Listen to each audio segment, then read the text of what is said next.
Let's see. So, yep, I guess the update that I can share today after talking with our investigative team, they were out here until about 4:30 this morning, so kind of got in a little bit late.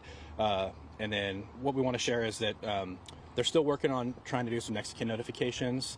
I know there's some information out publicly, kind of with some other information, kind of maybe starting to do that, but we're not going to release names until we have a chance to get the ME's office to participate in that.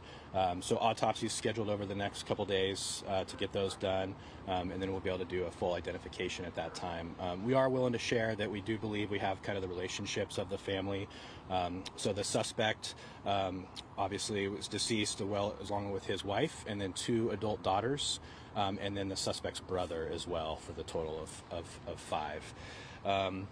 One of the things I wanted to address is there was some questions, I think, from some people about kind of the delay response and kind of the timeline of how that works. So I think it's important to know, I saw some stuff talking about, possibly screams or something come from the house. That is not the indications that we have.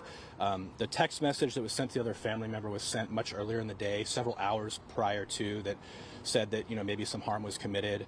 And so that was kind of what they were going off of. After talking with the family, we knew that there was a possibility of firearms involvements, and just that we can't go and just, in that kind of situation, we're not going to go just knock up on the door.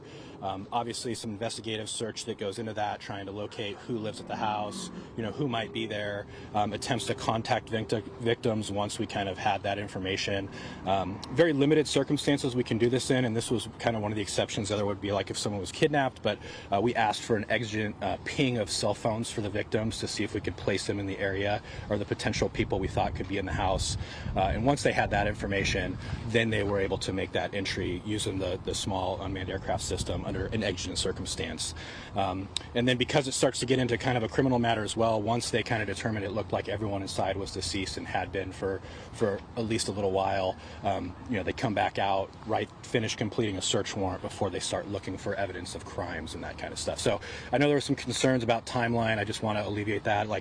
People maybe had reported possibly some gunshots while we were on scene, and that's not the case. I want to dispel any of that. It's very common for our regional SWAT team to use like a noise flash dispersionary device, or a flashbang, as people would commonly refer to them as. So if they use something like that, that can kind of sometimes sound like indication of gunshots, but not the case in this. So I just wanted to address those.